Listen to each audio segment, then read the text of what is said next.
Hey my friends, welcome back. It's JB Webb. This week we're doing a double feature, so now we have episode 51, and it is a great, healthy interview. It's our largest, it's the biggest interview we've ever done, both in magnitude of the individual and length of time. So we hope you enjoy our dedicated 40-minute episode to the local legend, Micheal Andrew. He's one of my favorites. I hope if you don't know about him, you're finding out about him and his talent for the first time. And again, thanks for hanging out with us. WJBW will be keeping the roll on as the spring comes and then grinding season 3 to a halt. But thank you, my friends, and we'll be talking with you soon.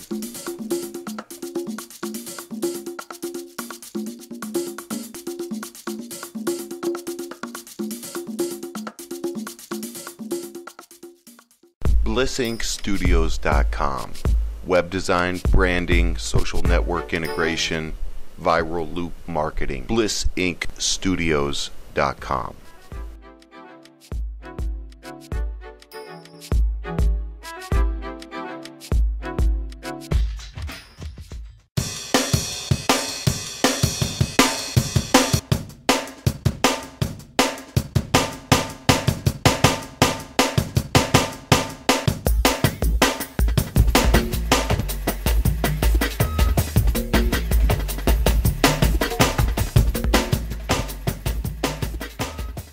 Ladies and gentlemen, welcome back to the JB Webb Show. I am JB Webb. This is WJBW, the social experiment that helps to promote talent. And once in a while, we actually are able to schedule a very interesting segment. It's become very popular. It's the local legend interview. This week we've been able to secure a local legend interview with someone that I'm a huge fan of. So I don't want to get too giddy here, but let me give a proper introduction. It is Micheal Andrew. And Micheal Andrew we all may know from Swingerhead. If you don't know, I encourage you to go find out information via this interview or the internet or what have you. But let me give a quick overview. I want to introduce Micheal real quick. For 2 years, Micheal Andrew was the headline singer and band leader at the world-famous Rainbow Room atop Rockefeller Center in New York City, where he entertained audiences nightly and hosted a live radio broadcast live from the Rainbow Room. He was the band leader and singer at Merv Griffin's Coconut Club, the Beverly Hills Hilton in California, while on Larry King, Merv actually called Micheal Andrew one of the greatest singers of all time. His self-written musical Mickey Swingerhead in the Earth Girls was a hit with audience and the press. The hit show led to the formation of his band Swingerhead, which remains a favorite among audiences and has toured extensively throughout the country. He has a big piece, 18-piece big band. The Atomic Big Band performed in Hollywood for the premiere of the Warner Brothers movie Poseidon. He continues to lead this big band in private performances at private events alongside symphony orchestras at festivals and concerts coast to coast, and that is very true. You'll have a chance to see him here locally. But first, let me introduce and thank you so much, Micheal Andrew, for being on our show. Well, it's a pleasure to be here. Thanks for inviting me, JB, and I'm delighted to be on your show. Well, honestly, Micheal, thank you. I'm such a big fan personally, and I wanted to do this interview definitely to spread awareness of people who may not even know about your style of music or what you do yet, number one. But number two, really just to have the opportunity to talk with you and hear more about your backgrounds, your origins. You have such an accomplished history that I mean, I have so many questions, but you know, maybe you could start us out with a little bit of origin and background. I mean, one of the things I'll say right off the bat is that you have a fantastic voice. You've been called the world's greatest singer by Merv Griffin, who should know. But not to get sidetracked or all flummoxed here, but maybe you can give us some information about your origins and how you started to get into not only this style of music, but maybe singing in general. So anything you could share with us there. Well, first of all, thank you so much for your introduction and accolades. I know that, you know, it was a pleasure working with Merv Griffin, and it's a funny story. When he went on Larry King Live, and he was speaking about the Coconut Club, which at that time I had formed an orchestra, which was based on my band Swingerhead. For a while, we called it Swingerhead West because we were we were in Beverly Hills, California. But I ended up having to have two Swingerheads. So I had Swingerhead East, which was based in Orlando, Florida, and we played in New York and Orlando. And then we had Swingerhead West, based in California, for Merv Griffin every Saturday night at the Coconut Club. And it started to get a little confusing, so I changed the name of Swingerhead West to the Coconut Club Orchestra because it was exclusively playing there. I mean, once in a while we would go and play at the Derby in Hollywood and do a private event, but really we were there to play for Merv. So Merv was promoting his nightclub. He went on Larry King Live, and he was so gracious in saying, well, you know, in his grand way, well, we have Micheal Andrew, and, you know, he's the greatest singer in the world. Now, the chain reactions, now you have to understand, Merv Griffin had interviewed pretty much every movie star and television star and entertainer that there was. And he told me the next night, because he went on there on a Friday night, so the next night he was there in the nightclub. And I went over to him. He's sitting in a booth. I said, Merv, thank you so much for the accolades on Larry King Live. That was so nice of you to mention me. And he looked at me and he said, mention? I got calls from Jack Jones. He won't speak to me. Tony Bennett won't speak to me now. Oh. He called with a nasty message. So it was actually, really, you know, he was being really funny about it. I mean, that was just Merv's personality. Everything he did was bigger than life, and all his actions were bigger than life. And yet, when you spoke to the man, you felt like you were the only one in the room. He was just incredible that way. But I do appreciate him, you know, recognizing or you know, calling me out on the air like that. Validating, well, that's a huge endorsement. That's a huge endorsement. It was, and especially coming from Merv, who really started his career singing with the big bands. So it really meant a lot to me. And I think that, you know, Merv was appreciative of my style because of that. He recognized that I was doing a style that was close to his heart. So we got along great, and, you know, we were really, I mean, he was so good for me, but I think that also I was such a great fit for what he was trying to do with the Coconut Club. Oh, okay. So this sounds like it was after the Rainbow Room or before, or when was this? In '99, we started playing there on Saturday nights, along with a lot of different bands would play there. And let me tell you how. We'll have to backtrack a little bit. I don't know how I got started in the middle of everything, but that's okay, because it's an interesting thing. What happened was, as you know, the mid to late '90s brought on this huge resurgence toward the music, which some people would call swing music or big band music, and it was really the impetus. Well, there was a lot of things. For one thing, there was the movie The Mask, and you had a fabulous band that already had a local following called Royal Crown Revue, and their whole thing started out with. You know, they said, let's be gangsters. Let's dress up like James Cagney and do this gangster-type cool stuff. And then the audiences started doing this in Orange, in California. Like Orange County is really, I think, where the heart of it was. Now, at the same time, you had other bands that were starting to, I can't say they were following Royal Crown Revue. It kind of started at the same time, like Big Bad Voodoo Daddy. Right.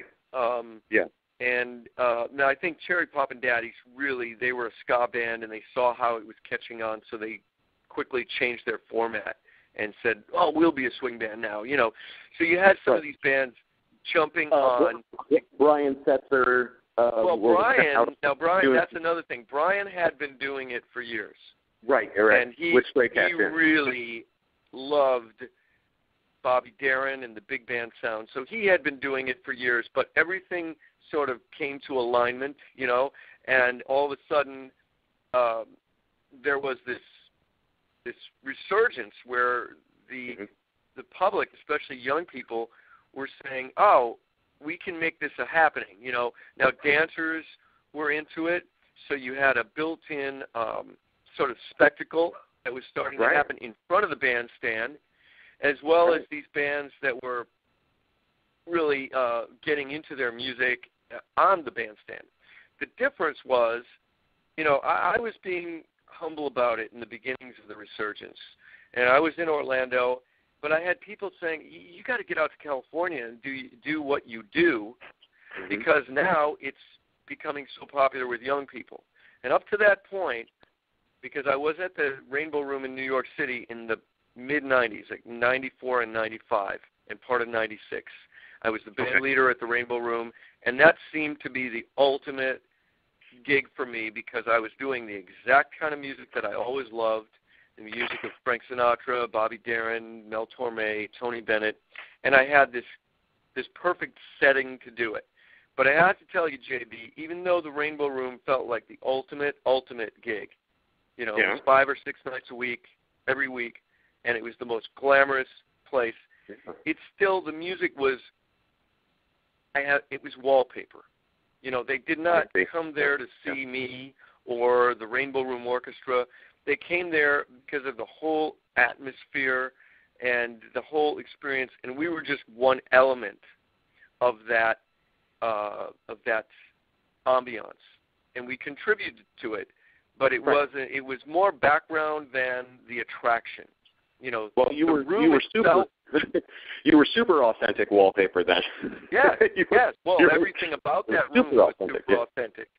I mean, everything about the Rainbow Room was, you really felt like you stepped back in time when you walked up there. Right. Every detail, So I was so glad to be a part of that. It was a great time, and it helped me really solidify my style, because I was able to be authentic. It was important. It was a prerequisite, So we really nurtured this style, and I became, I think, quite seasoned in playing for a sophisticated socialite-type crowd and in this retro style. So this is happening for me in New York City. And then the beginnings of this retro resurgence. Remember, there was a movie called Swing Kids that came out. I think that came out in the mid-'90s. And then, Royal Crown Review did that film, The Mask, and they were featured in that. And all these things are starting to happen. I didn't even know about it.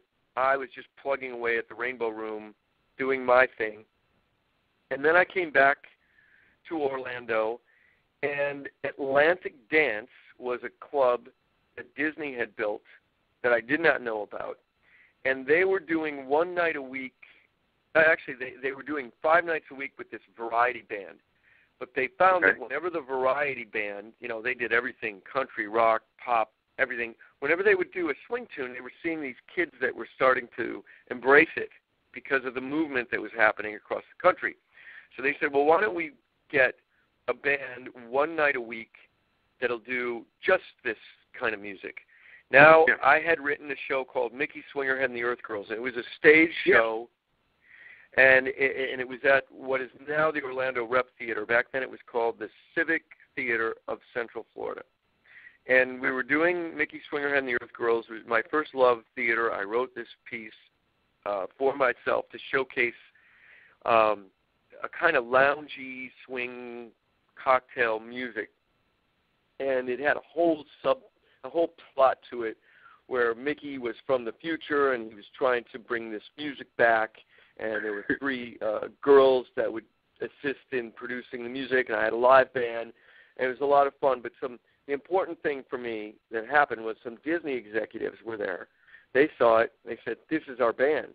This is the guy. This is what we want." So they gave me their cards and invited me to see Atlantic Dance. So the show closed. I go over to Atlantic Dance, and I could not believe it. It looked like the Rainbow Room. It looked like Rockefeller Center. It was modeled after all of these Art Deco pieces that were Erte, the artists, and all these pieces that were featured in Rockefeller Center and in the Rainbow Room. So I thought, well, here I am back at the Rainbow Room. I can't believe it, except on a much bigger scale, And I put together this band, and at that time we called it Micheal Andrew and the Retro Swing Band, and it started getting a big following. I think we were there on Mondays. So every Monday, the Atlantic Dance was packed, and they said, we've got another place that we can put this band. I think they were called Champagne. We're going to put them in Atlantic City, and we want you to take over the 5-night-a-week stint here at Atlantic Dance. Wow! I couldn't believe it. This is the greatest thing ever. Now I was going to be full time at this great club that felt like it was custom made for me. Again, it was like another Rainbow Room situation. The only difference was the audience was so much younger than the crowds that I was playing for in New York City only a couple of years earlier.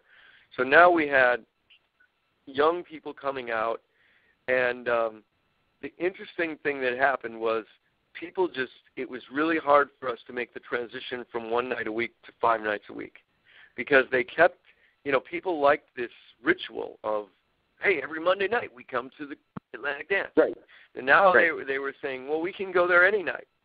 So it wasn't quite as successful, and I think the 1 night a week formula was excellent.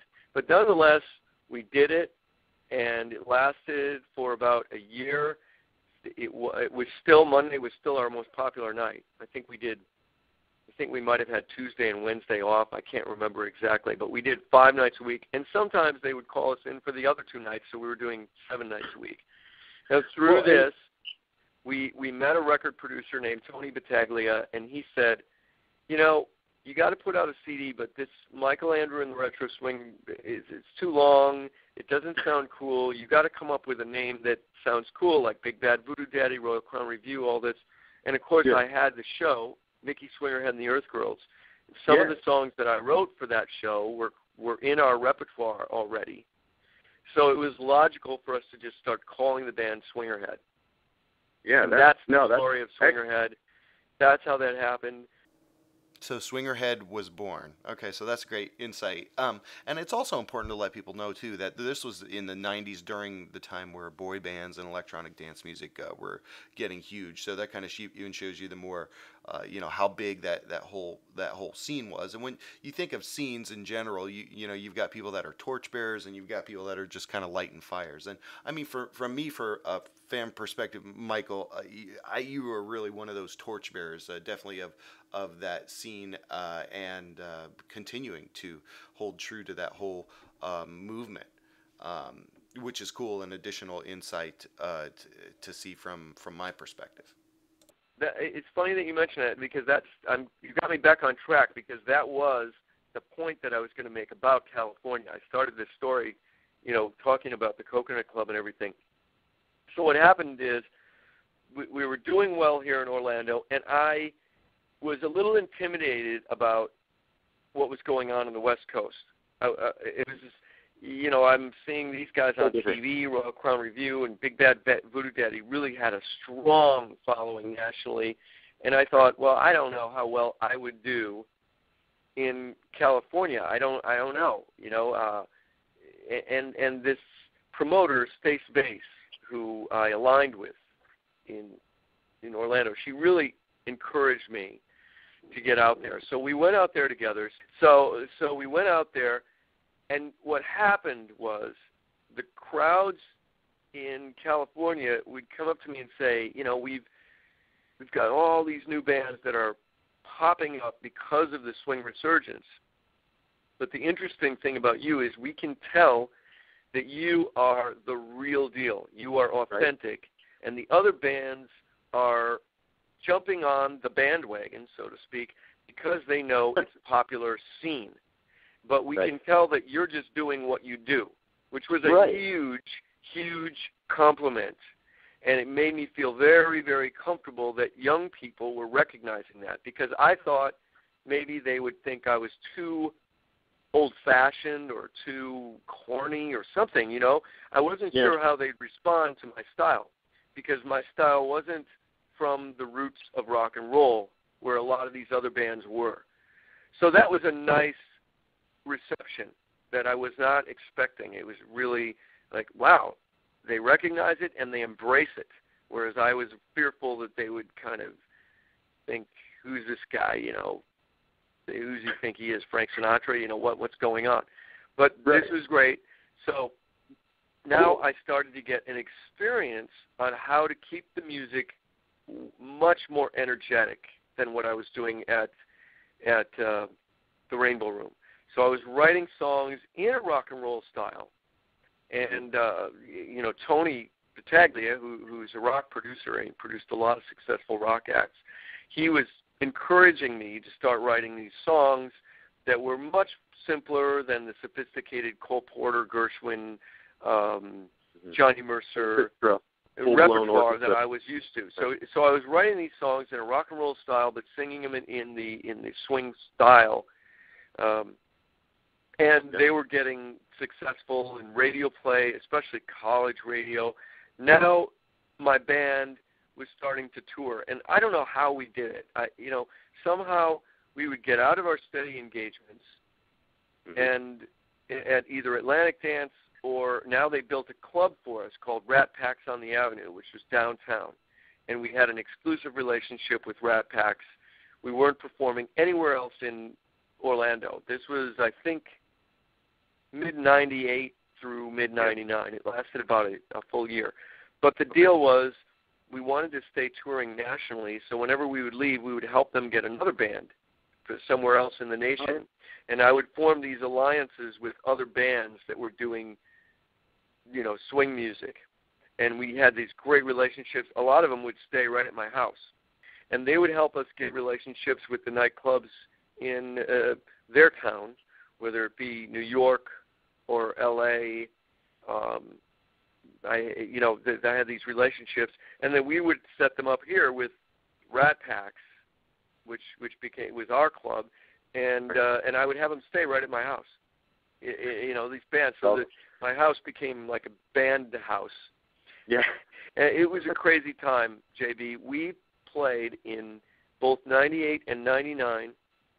We played over 300 dates a year. Wow. And there were, you know, one year I really counted almost 350 dates, which is nuts.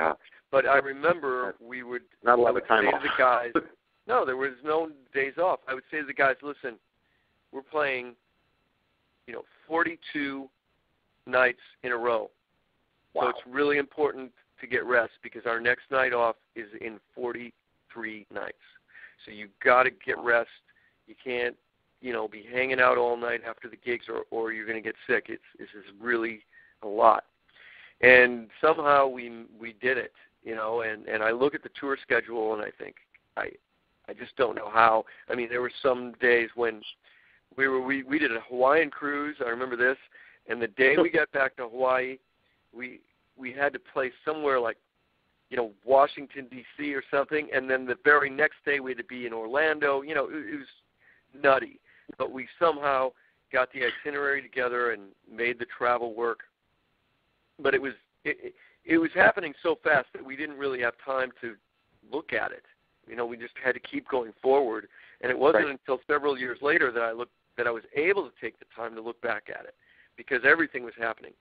But I have to say, the way the Merv Griffin thing happened is he was one of these nightclubs.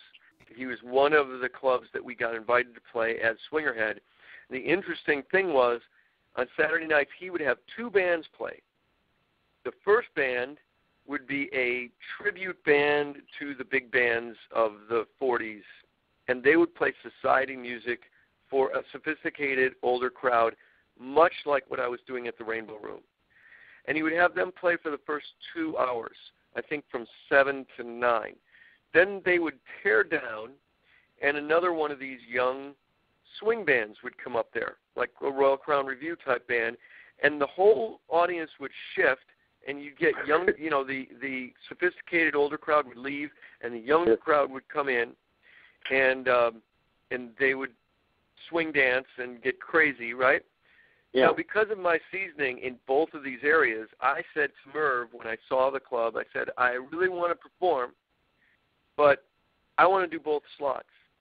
Oh, wow. I want to be the first band, and you don't have to tear down the bandstand, and then, we'll just play 6 hours. We'll take breaks, but we'll do the whole night because I know how to do both of these crowds. Well, Merv loved it because the people that were coming in the beginning of the night were staying much later, and the kids were coming earlier. So now you had, when I would play there, you would have a whole scene, and we had lines, people that knew me from playing the Derby and other clubs during the late, when I first started coming to California, they would come out. But then you also had his consistent following of people that were listening to the older bands, the society bands, I should say.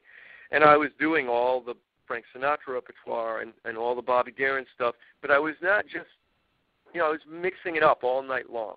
He said, I want you to do every Saturday night. I don't want you to just do, once in a while. We're going to just have it be your club. So again, it happened to me the way it happened in Atlantic Dance and everything.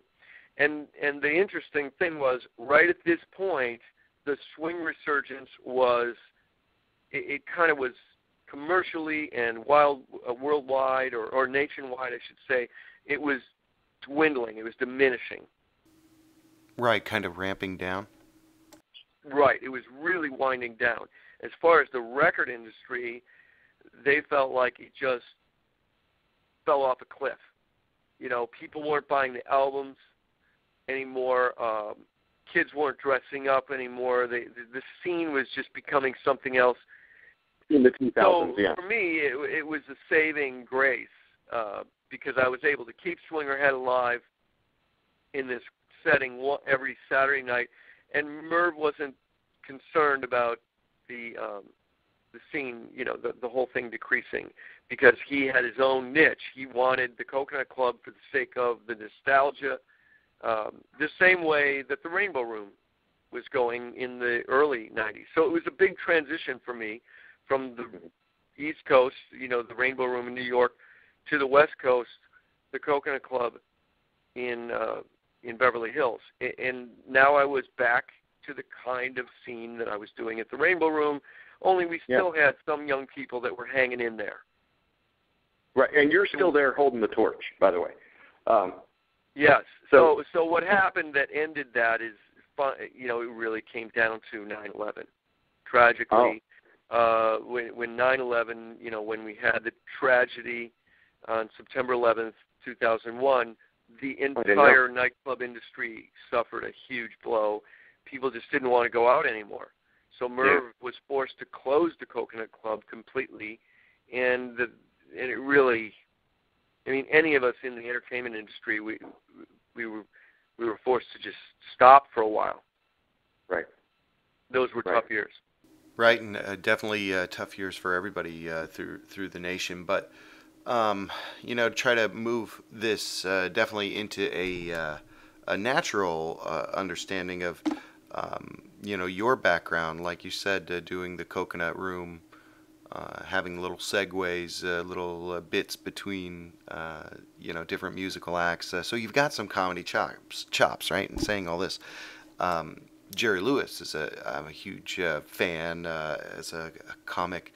I love that kind of slapstick, funny, almost vaudevillian style of comedy. And Jerry Lewis is a master for sure. So I'm super interested in hearing any information about your whole experience there. So from soup to nuts, whatever it is you want to share with us, that would be great. Right. Well, it's a very natural segue because here's the thing. During my whole career, and especially when we started getting a lot of requests for interviews, radio, magazines, there was one question that always comes up. What introduced you to this music? Why do you do it? What was the impetus of you being so attracted to swing music? And the answer always shocked and surprised people. The answer is the movie The Nutty Professor. When I was 9 years old, I saw that film, and I loved to be funny as a kid. You know, I was kind of the class clown, so I was very drawn to the character of Julius Kelp. The professor who had the buck teeth and how he would stumble and didn't really fit in and was ridiculed by everyone. So I would imitate Jerry in this movie. But the thing that fascinated me the most was that he was able, as an actor, he was able to, you know, change himself so completely that you felt like you were watching a different person, and all of a sudden he was Buddy Love. Yeah, it was that old Jekyll and Hyde. Yeah, it was based on Jekyll and Hyde, but it was a comic perspective. Yeah. But in Buddy Love, I saw this swinging guy that was like Frank Sinatra and Bobby Darin and all the cool singers of the 50s and 60s. And I also saw my dad in him because my dad was one of those swinging cool cats, you know? Oh, that's interesting. And I thought, man, I love that aspect also. And I was really drawn to that music because of The Nutty Professor. And I started to look for parallels. And that's how I discovered Dean Martin and Bobby Darin and Frank Sinatra. Really, the impetus was that film. And then I realized what he was doing was he was embracing what Jerry was doing with Buddy Love, was he was embracing that style of, you know, Frank Sinatra with the cigarette and the martini, or, you know, that whole 60s cool cat culture. Right. And then also the antithesis of it, which was this, you know, crazy, nutty, nerdy guy, Julius Kelp. And I just loved those two ends of the spectrum. And I was constantly looking for ways to showcase that throughout my early career before Swingerhead. So when I graduated from college, University of Wisconsin, I was a theater major, did a lot of comedy roles, but then at night I would perform in little nightclubs with trios doing the music of Frank Sinatra and Bobby Darin. So I had these two aspects going. You know, people knew me as a silly comic lead in plays and musicals, but they also knew me as the guy that sang in the style of Bobby Darin and Frank Sinatra. It was very tough for me to find projects where they coexisted. Almost impossible. If you're going to be the comic lead, you don't get to sing. If you're going to be the guy that gets all the cool swinging or ballads, you don't get to do anything funny. Right. So I was constantly looking for this. So I finally wrote an act where I was a nerd, and I turned into a guy that impersonated Frank Sinatra. The closest thing I can compare it to is if you remember Andy Kaufman, when he would turn into Elvis. He would be that foreign guy, and he would turn into Elvis. It was an act like that, and I wrote it, and I was looking for an outlet, and I realized that an outlet might be the ships, cruise ships. So I ended up in the late 80s and early 90s. I was on Carnival doing this act. And the act was so successful that Carnival started flying me from ship to ship. And I was full-time with them for several years, up until the time that I accepted the engagement in New York at the Rainbow Room. I was doing it sometimes 3 days a week, sometimes a whole week of performing on their ships, doing these two characters. But really the nerd character, and then I would become, you know, a guy that sang in the style of Frank Sinatra. So that was my gig, and that's where the Jerry Lewis thing comes in. So Jerry Lewis jump forward to 2004. We were coming off of this kind of repression where I was looking for other outlets because the nightclub business had all but gone away. I was back into theater, doing things with Mad Cow Theater, a local, you know, theater company here, and the Shakespeare Theater. But I was also, you know, looking for something original. and I met a producer and an attorney named Ned McLeod, and he wanted to help me, and he said, what are some of the ideas you have? And I pitched about 10 ideas to him, and the last one was a musical version of The Nutty Professor, and I explained to him, just like I explained to you, that was kind of the impetus of me loving swing music and comedy. I saw the film when I was 9, and I knew that's what I wanted to do. But when he heard my idea of the musical comedy treatment, he said, "Man, that's your best idea. It's the most honest, it's the closest to your heart. It's the one you have the most passion for. You should do that and just see what kind of an audience response you get." So in 2004, we did it at the Orlando International Fringe Festival. I wrote a few original tunes, played the character, and really put the movie on stage with an addition of a few songs. That's really all it was. It was nothing original from the movie. I lifted dialogue right from the film. My attorney and who now is our producer of The Nutty Professor, Ned McLeod, he made sure that we kept Jerry Lewis informed, of what we were doing, so that he wouldn't say, "Wait a minute, you can't do this." Smart. We didn't know how he would react, but he wasn't giving us a cease and desist letter. He was just sort of hanging back and seeing what would happen. He probably just thought, who cares? It's some kid, wants to do a little skit. Right? Well, then what happened, JB, is we ended up on the cover of several magazines. We were one of the hit shows of the Fringe that year. Yeah. We were on the cover of the Weekly, on the cover of Orlando Arts, big story in the Sentinel, and we really had a lot of interest. Now, the media interest here got the attention of Jerry Lewis, and within a year we were able to get a meeting with him, Ned McLeod and myself.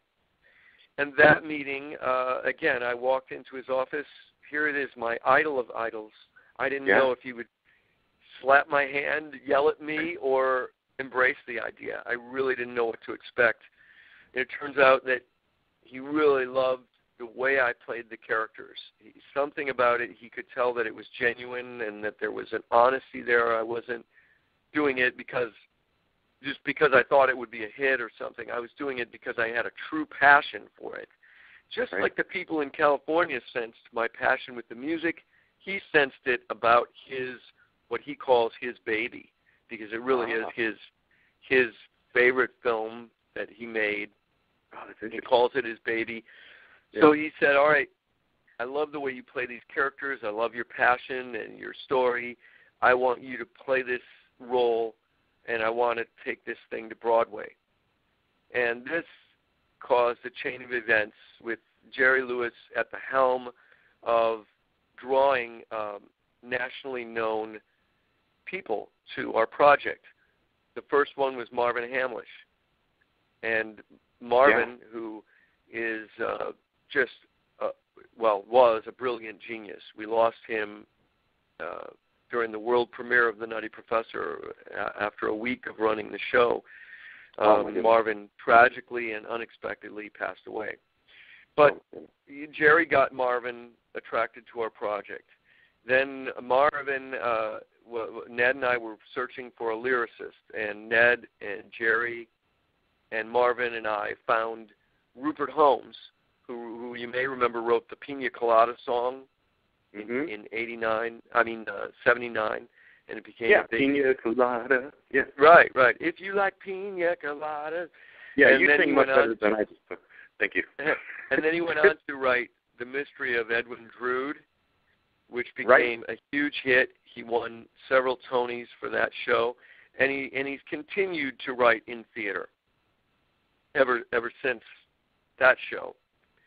So we were thrilled when Rupert wanted to work with us, and he and Marvin worked together for the first time, and they just became prolific and got along wonderfully and started writing all these songs for us.